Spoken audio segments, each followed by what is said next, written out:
Welcome back, or welcome for the first time. Today I'm in my 2003 Jaguar XJ8, which by many Jaguar enthusiasts was considered the last real Jaguar. Today I'm going to be discussing modern Jaguar. What a... and the brand that they have, or Tata, has led themselves to. Let's begin back in the late 80s, or mid 80s or 70s. Doesn't really matter because Jaguar was unreliable.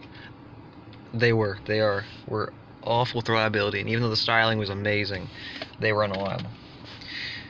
Fast forward a bit to 1989, when Ford was starting to buy companies, they decided to buy Jaguar. And by 2003, Jaguar was fixed. The X-Type was fixed, the XJ was good, the XK was good, and the S-Type was good.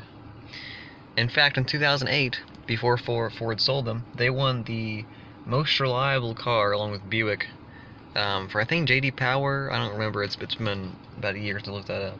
But they won it along with they won that award along with Buick for the most reliable car. And for Jaguar, that's incredible. And just 10 years later, they're at the very bottom below Fiat and Land Rover, Range Rover, unreliable. LR4, unreliable. Freelanders, those things are unreliable. They've always been unreliable, or at least to my knowledge. Compared to Jaguar 10 years ago, when they were winning awards for their reliability. And styling, because the X308 and the X-Type and the S-Type and the XK8 and the XJS, yada yada yada, were beautiful cars. Amazing styling, top notch. Jareth Lawson, I think was what the designer's name was. He was top notch with these cars. Then comes Ian Callum, and he ruins the brand's styling. I mean, have you seen the XE and the Ford Taurus? I mean, they complain about the X-Type being a Ford-derived product. I'm not sure who decided to copy who with the styling. Except I do, because the Ford Fusion came out first. Mondeo if you're in Europe. Then we have the XF. I liked it for the first few years. I'm like, okay, I'll give this a try. It looked good until 2012, and they made it look just like the XE, and just like every other Audi out there. I don't know what they're trying to do with fleet sales. I mean, it's just boring, it's bland, the interior is unimaginative. It's not the best looking. And then we have the XJ, the worst looking Jaguar I've ever seen, with the exception of the I-Pace. That thing is hideous. The front end the grill goes goes farther than the lights. It just doesn't. It's not a good looking car. They needed to make something more like the Series 3 XJ or the XJ X308. Those are good looking cars. Yes, they're a bit outdated in their time, but that's what Jaguar is. It's technology, it's grace, it's pace, and it's space. And this thing, with the exception of space, does it all. These were great cars, with the exception of headroom. The X350, it gets bashed on quite a bit. It's not a bad car. I mean, I've been in a few, never ridden in one, but they're great cars. They look good. They're not the best looking Jag XJ, but they're good. And then comes along 08, and they look really good actually in 08 and 09, the last 2 years. And then the X351, I think, comes along. That thing's hideous. Jaguar, what are you doing? Then we have the F-Pace, the E-Pace. Just Jaguars, but sedans. They need to make money. I'll let them pass on those. The I-Pace, that's a different story. I-Pace is hideous. It wasn't needed. I mean, I think for the last decade they've been trying to be Germany, and now they're trying to be California IA, with the top let down and the sunshine shining. They're trying to be Tesla now. They're coming out with the new electric XJ, which is going to be probably more hideous than the X351 because of modern trends. Now I'll give you a look at this car real fast. I'll show you how good this thing looks. It's a proper Jag.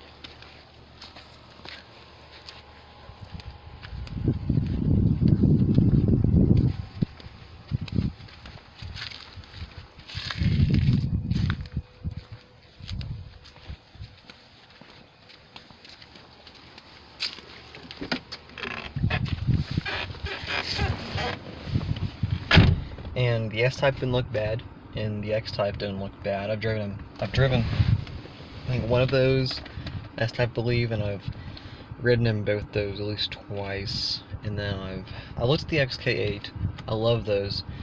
Unfortunately, those were prone, as well as these, to the plastic cylinder something breaking, and it destroyed the engine for the first 2 years. So, you know, they had a bit of unreliability problems even until the 1990s. But what's better? They weren't at the bottom back then, but they are now. Anyway, I think Jaguar's heading in the wrong direction. Ford should have held on to them. Land Rover they should have sold. Volvo they should have sold. They were ruining those brands. Well, not really Land Rover. Land Rover was already ruined. Aston Martin, I don't think they should have owned them. I think they should have owned just Jaguar. I think they could have fixed Jag. They should have made it right. They should have just fixed the brand. Anyway, one last point. The interiors are hideous. Just go look at them. Especially the XJ, the little wood panel that goes along here, instead of real wood that is along everything in this car. I mean, this thing is beautiful. It is a real Jaguar, not the X351. Anyway, that's the thing you don't get with your X351s. V8 engine, because most of them are V6s. Anyway, that's my thoughts on modern Jaguar. I think it's just, I don't think they're gonna last another 10 years. They're not doing well financially, imagination-wise, and imaginative-wise, and with reliability. Reliability is worse than Land Rover. Like, how is that done? Like, you have to be trying to be unreliable. They're back where they were back in the 1980s, stuck with unchanged designs from a decade ago. The element, that's what Jaguar does best, but still. So that's it with me. Jaguar, you need to get fixed. You need to get Ford back in your life. You know, break up with Tata. Go get engaged to Ford again. Anyway, I'm gonna let you go there because I need to go back in my garage.